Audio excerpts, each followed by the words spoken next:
Station Commander, the humans' drone assembly has triggered a Level 9 behavioral anomaly.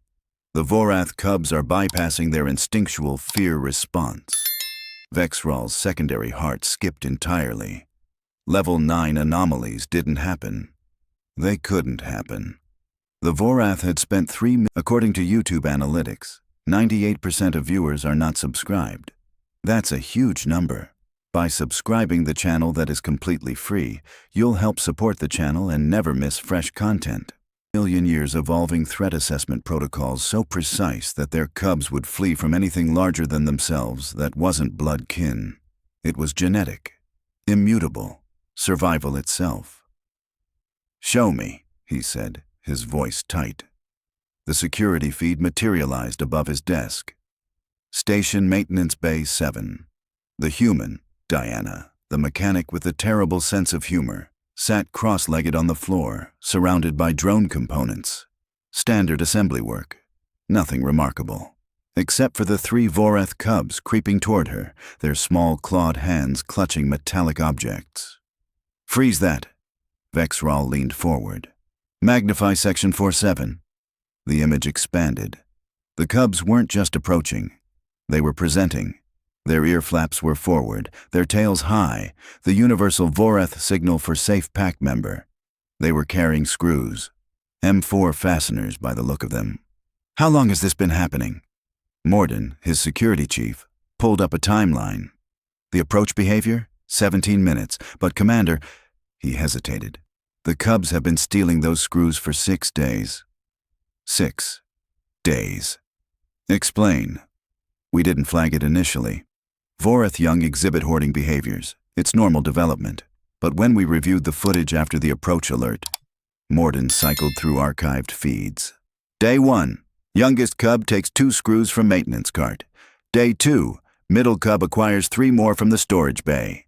Day 3, eldest retrieves 4 from the recycling center. They've been hiding them in air duct junction 47. Hoarding materials to present to a non-blood relative," Vexral said slowly. "That's impossible, sir. Vorath cubs only gift present to den mothers and pack alphas. It's how they signal acceptance of authority and request protection. There are no exceptions in the literature. None." On the live feed, Diana looked up from her work. She smiled, that strange human expression that showed all their flat teeth, and held out her hand. The cubs chittered and placed the screws in her palm, one by one. "Oh, you found the M4s." Diana's voice came through the audio feed, warm and delighted. "You little geniuses. I've been looking everywhere for these. Thank you." The cubs purred. Vexral stood so fast his chair tumbled backward. "Get Dr. Cathara to my office, now." "Sir, she's already on her way." "Those are her cubs." Of course they were. The door chimed 12 seconds later. Dr. Cathara entered with the rigid control of someone barely containing panic. Her credentials preceded her. The station's senior xenopsychologist, author of 17 papers on interspecies behavioral dynamics, specialist in Vorath developmental psychology. Also, a mother watching her children defy evolution itself. "Commander," she said, her voice admirably steady. "I've reviewed the feeds. All of them. I need to observe directly." "Explain what I'm seeing first." "I can't." The words came out flat, almost mechanical. Gift presentation behavior in Vorath cubs is genetically hardwired. It requires olfactory confirmation of genetic relatedness, auditory recognition of den-specific vocalizations, and visual identification of species-appropriate protective behaviors. The human satisfies none of these requirements. This shouldn't be possible. And yet, Cathara moved to the monitor, her eyes fixed on her cubs. "They've been modifying their approach behavior. The footage shows progressive desensitization, starting from 30 meters away on day 1, closing to 20 meters by day 3, 15 meters yesterday. They've been practicing." "Practicing what?" "Overriding 3 million years of survival instinct." Cathara's voice cracked slightly. "My cubs have decided that the human is safe. Not just safe, pack. They're treating her as a den mother, Commander. They're trying to join her family unit." On screen, Diana offered the cubs a small propeller blade from her drone assembly. Want to see how this works? It's pretty cool. Watch. The cubs leaned in, their fear response completely absent. The eldest touched the blade with one careful claw, chirping a question. Careful, it's sharp, Diana said, demonstrating the spinning motion with her hand. See? It moves the air, makes things fly. The cubs chittered excitedly among themselves. She's teaching them, Morden said quietly, and they're learning. Alert the council, Vexrall said. Full emergency session, and get every xenobiologist on this station to Maintenance Bay 7. If this is spreading— Sir, Morden's screen flashed. It already has. We're registering approach behaviors from Kelthran hatchlings in Section 9 and Praxian younglings in Section 12, all converging on the human's location. How many? 14 offspring, 6 different species, all exhibiting den bonding presentation behaviors. Vexrall stared at the security feed. Diana had returned to her drone assembly, now surrounded by a small crowd of alien children, each one watching her work with rapt attention. She was humming something, a human melody, discordant to his ears, and occasionally pausing to explain what she was doing. The Vorith cubs sat closest, their tails wrapped around each other, their eyes never leaving her face. Sir, Cathara said softly, permission to join the observation? Granted, but Doctor, what are we dealing with here? Cathara looked at him, and for the first time since entering, he saw genuine fear in her eyes, not of the situation, of the answer. I don't know, Commander, but whatever it is, my cubs trust it more than they trust their own instincts, and I need to understand why. She left quickly, her steps echoing down the corridor. Vexrall turned back to the screen. Diana had produced a small magnetic driver and was showing the cubs how to attach a mounting bracket. The eldest cub reached out with careful claws and mimicked her motion. Good job, Diana laughed. You're a natural. Here, try this one. The cub's purr was audible even through the audio feed. Level 9 behavioral anomaly, Vexrall thought. But what they really meant was, everything we know about child development across species just became obsolete, and the human had no idea she was causing it. Dr. Cathara arrived at Maintenance Bay 7 to find her cubs doing the impossible. They weren't just near the human. They were touching her. The youngest had climbed into Diana's lap, its small body curled against her torso while she worked. The middle cub leaned against her shoulder, watching her hands with intense focus. The eldest sat pressed against her leg, its tail draped across her boot. Contact comfort, den bonding, pack intimacy with a human. Cathara's research tablet nearly slipped from her grip. Oh, hey. Diana looked up, still smiling that bizarre tooth-bearing expression. You must be their mom. They're amazing, super smart, really helpful. They brought me all these screws I'd been missing, saved me like 20 minutes of searching. Yes, Cathara managed. I see that. They okay to hang out here? I don't mind. Honestly, it's nice having company. Gets quiet in maintenance sometimes. Diana scratched the youngest cub behind its ear flap, the precise location that triggered endorphin release in Vorith young. She couldn't possibly know that. They're like little engineers already. Watch this. Hey, buddy, can you hand me that torque driver? The eldest cub chirped and retrieved the tool from Diana's kit, placing it in her hand with careful precision. Perfect. See? Naturals. Diana winked at Cathara. You're raising some brilliant kids here. The cubs preened at the praise, their purring intensifying. Cathara's tablet chimed urgently, biometric data streaming from the cubs' subcutaneous monitors. Stress hormones, minimal. Cortisol levels, baseline. Oxytocin, elevated to levels normally only seen during maternal feeding. They weren't tolerating the human.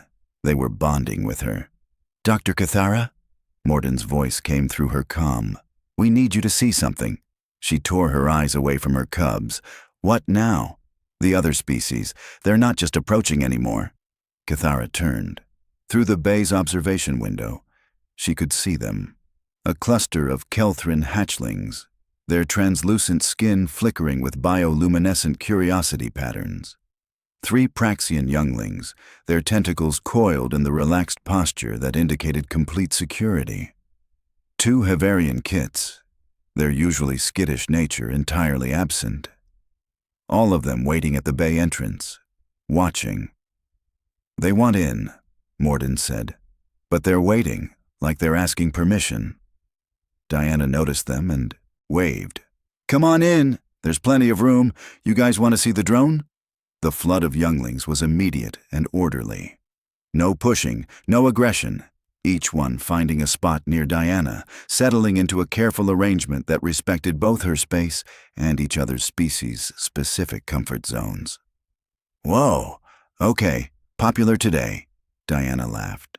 "All right, let's make this a proper show and tell. Who can tell me what this part does?"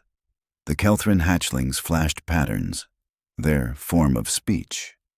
Diana clearly couldn't understand them, but she nodded encouragingly. "Great guess. It does kind of look like a power cell, doesn't it? But this one's actually the stabilizer gyro. See how it spins?" A Praxian youngling reached out with a tentacle, gently touching the gyro. "Exactly, you've got it. The spinning keeps the drone balanced in the air, like—" Diana paused, thinking. "Like how you folks use your tentacles for balance in 0G. Same principle, different method." The youngling's skin patterns shifted to bright contentment colors. Cathara's tablet was screaming alerts. She switched to the station-wide monitoring system. Every juvenile on the station was moving toward Maintenance Bay 7. "Commander," she said into her comm, her voice barely steady. "We have a situation escalation." "I'm watching it," Vexral replied grimly. 43 younglings now, 8 species, every single one exhibiting presentation behaviors. The parents are losing their minds. Half of them are demanding we remove the human immediately. The other half are demanding we find out what she's doing so they can replicate it. "We can't replicate it," Cathara said. "I'm watching her work. There's no technique, no methodology. She's just being herself, talking to them, showing them things, treating them like they're clever and capable. That can't be enough to override species-specific fear responses. It shouldn't be. But look at my cubs, Commander." Cathara zoomed her tablet's camera. The youngest had fallen asleep in Diana's lap, its breathing slow and rhythmic. "My youngest hasn't slept outside the family den since birth. Vorth cubs don't sleep vulnerable, ever. Their hindbrain won't allow it. They're hardwired to stay alert until they're in a verified safe space with pack protection. And yet he's sleeping. In a human's lap, in a public maintenance bay, surrounded by other species." Cathara's voice cracked. "His cortisol levels are lower than when he sleeps with me." Silence on the comm. Diana was now demonstrating the drone's camera system, passing around the small optical sensor so each youngling could examine it. She'd somehow intuited which ones could handle touch, which needed visual-only observation, and which responded better to verbal description. She was adapting to 8 different species' learning styles simultaneously, without apparent effort. "She's teaching them problem-solving," Cathara whispered. "Watch, she's not just showing them the parts. She's asking them questions, letting them figure things out, celebrating when they get it right. She's treating them like what? Like how I treat my cubs. Like how every parent across every species treats their young when they're nurturing them.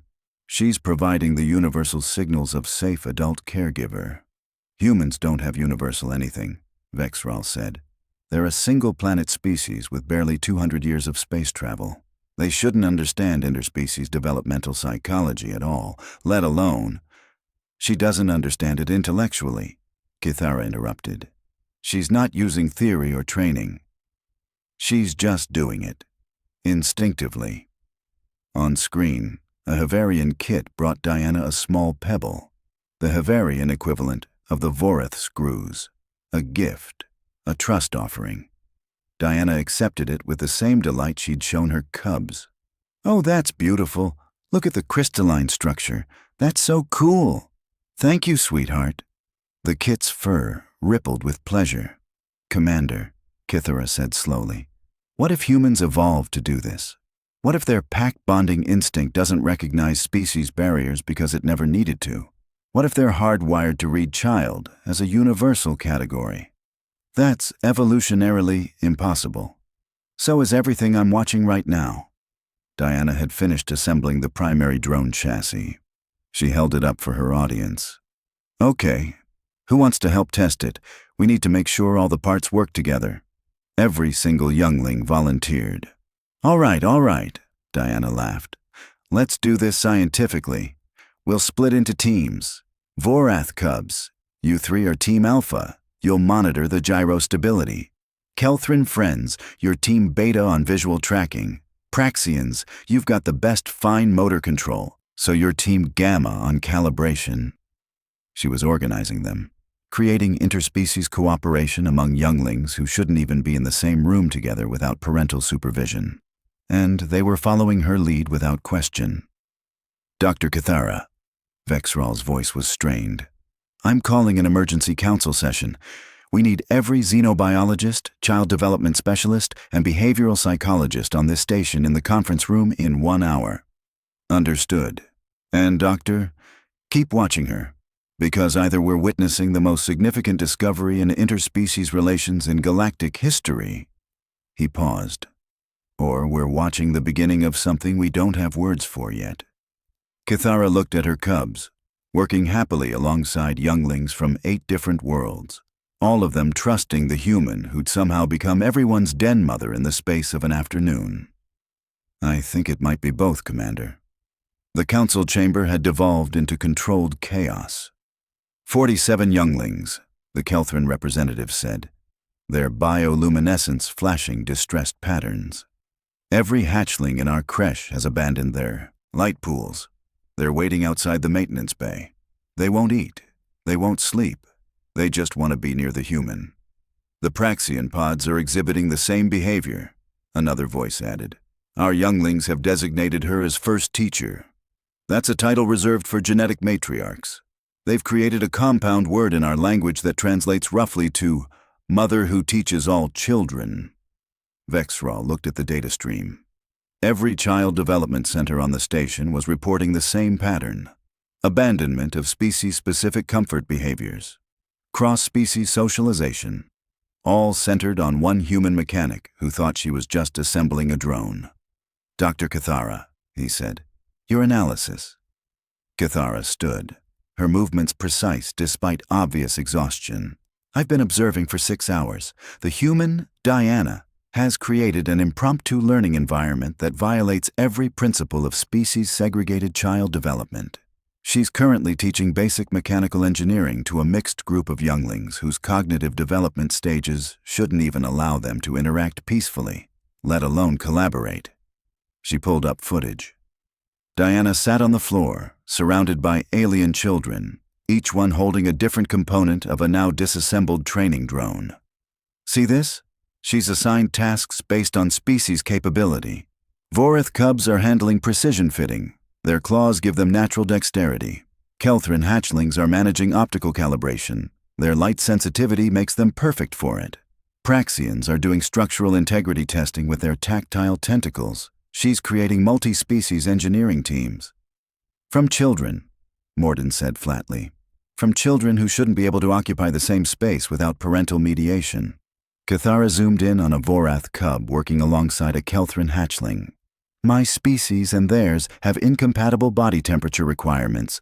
Close proximity causes stress responses. Except right now, my cub is pressed against a hatchling that's 15 degrees cooler than his comfort range, and his biometrics show 0 distress. How? The human is temperature mediating. Watch. Cathara played the footage. Diana had positioned herself between the 2 younglings, her body acting as a thermal buffer. She'd done it unconsciously, adjusting her position every few minutes to keep both children comfortable. She's not trained for this, Vexral said. No, she's a mechanic. Her station file lists 0 xenobiology coursework, 0 child development training. She's doing this purely on instinct. The Havarian delegate leaned forward. Our kits brought her their treasures. 7 of them, each one carrying items they'd been hiding in their personal dens. They've never shown them to anyone, not even us. Gift escalation, Cathara confirmed. It's the next stage of pack bonding. They're not just accepting her as safe, they're incorporating her into their family structures, and she's reciprocating. More footage. Diana had created small wire sculptures for each youngling, custom designs that reflected their species' aesthetic preferences. The Vorath cubs received geometric spirals. The Kelthrin hatchlings got light refractive crystals. The Praxians received tactile puzzles. She's researching us, someone whispered. No, Cathara said. She's observing them, watching what makes them happy, what they respond to, what they need. Then she's providing it. It's not cultural research, it's parental attunement. Vexral pulled up the live feed. Diana was now conducting a drone test flight, with younglings from 7 species calling out observations in their native languages. She couldn't possibly understand most of them, but she was nodding, responding, incorporating their input. She's teaching them to communicate with each other, Cathara said quietly. They're learning interspecies cooperation because she's treating it as normal, expected, natural. The council needs a recommendation, Vexral said. Cathara looked at her cubs on the screen. The youngest was perched on Diana's shoulder. The middle cub was explaining something to a Praxian youngling, using gestures Diana had taught him. The eldest was helping a Kelthrin hatchling adjust a calibration tool, her babies, learning to trust beyond their species, growing in ways she'd never imagined possible. All because a human mechanic had smiled at them and said thank you for some screws. My recommendation, Cathara's voice was steady. We need to understand this, document it, because Commander, whatever Diana is doing, it's rewriting everything we know about interspecies relations, and it's doing it through our children. And if we can't understand it? Cathara watched Diana laugh as a youngling successfully launched the test drone, the entire group erupting in species-specific celebrations. Then we learn to accept it, she said, because our children already have. Diana finally noticed the observation window was crowded with adults. Oh, she looked down at the sea of younglings surrounding her, then back up at the dozens of alien faces pressed against the glass. Am I in trouble? I can explain. They were just watching, and then they wanted to help, and I didn't think it would be a problem if they... You're not in trouble, Vexral said through the intercom, his voice carefully controlled. We simply need to understand what's happening here. What's happening? Diana blinked. We're testing a drone. The kids have been amazing. Seriously, you've got some incredibly bright younglings here. They've cut my assembly time in half and caught 3 design flaws I completely missed. Cathara stepped forward. Diana, may I enter? Sure, the more the merrier. The door opened and Cathara stepped through, followed by Vexral and a handful of other council members. The younglings barely glanced at them, focused entirely on Diana's explanation of propulsion vectors. My cubs, Cathara said carefully. They've been bringing you gifts. Oh yeah, those screws were super helpful. And look what else they found. Diana gestured to a small collection of items. Wire segments, bolts, even this little data chip that I thought was completely lost. They're like little treasure hunters. Do you understand what gift-giving means to Vorath younglings? Diana paused. I mean, they were being helpful? Sweet? It means they've claimed you as pack, as family. Oh. Diana looked down at the cubs, who were watching her with adoring eyes. Well, I mean, that's really sweet. They're wonderful kids. You should be proud. Diana, Vexral interjected. Vorath cubs are genetically programmed to flee from non-relatives. They cannot override this instinct. It's impossible. Huh. Diana scratched the eldest cub's head absently. Well, maybe they just figured out I wasn't going to hurt them. I worked with kids back on Earth, at my niece's school, volunteer stuff, and I always found that if you just treat them with respect and patience, they come around. You worked with human children, Cathara said. Well, yeah, but kids are kids, right? They want to learn, they want to be helpful, they want to feel valued. Doesn't really matter what they look like. Diana shrugged. I just treat them like I'd want someone to treat my niece. The council members exchanged glances. Diana, Vexral said slowly, what you're describing, treating all younglings as fundamentally the same, regardless of species, that's not how interspecies relations work. Every species has different developmental needs, different social structures, different... Sure, but they're also all just kids. Diana held up the completed drone. Look, I figured out pretty quick that the Kelthran friends have better eyesight, so I let them handle the optical stuff. The Praxians have those amazing tentacles, so they're perfect for testing structural integrity. The Vorath cubs have crazy good fine motor control. It's not that complicated. You just pay attention to what they're good at and let them shine. You're describing adaptive child-centered learning, Cathara whispered. Cross-species collaborative pedagogy. That's a theoretical framework we've been trying to implement for decades. I'm describing common sense, Diana said. She looked genuinely confused. You pay attention to kids, you figure out what they need, you give it to them. Then you get out of their way and let them be awesome. The eldest Vorath cub chirped and held up the drone's remote control. You want to fly it? Diana grinned. Okay, but we do it together first. Safety first, right? She knelt down. The cub pressed against her side and guided its claws over the controls. The drone lifted smoothly, hovering at eye level. Every youngling in the room erupted in celebration.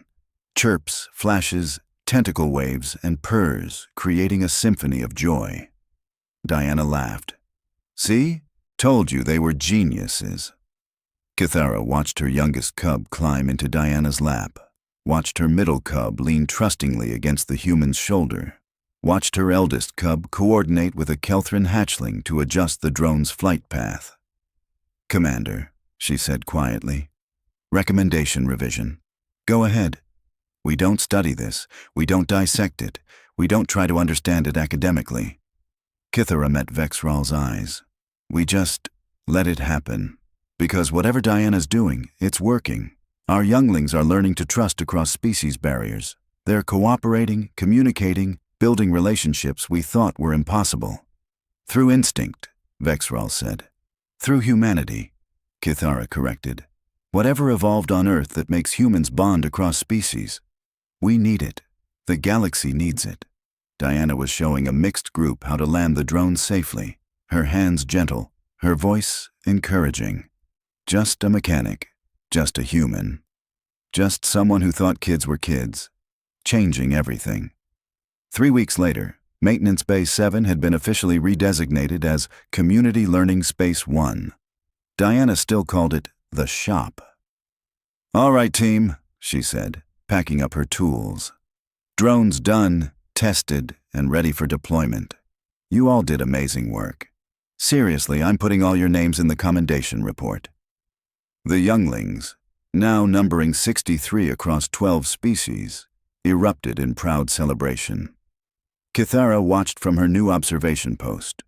The station had hired 4 additional human mechanics. Each one now had their own helper crew of mixed-species younglings. The council was drafting new protocols for interspecies child care. 3 neighboring stations had requested human transfers, all because her cubs stole some screws. So, Diana stretched. Next project is fixing the cafeteria's ice cream machine.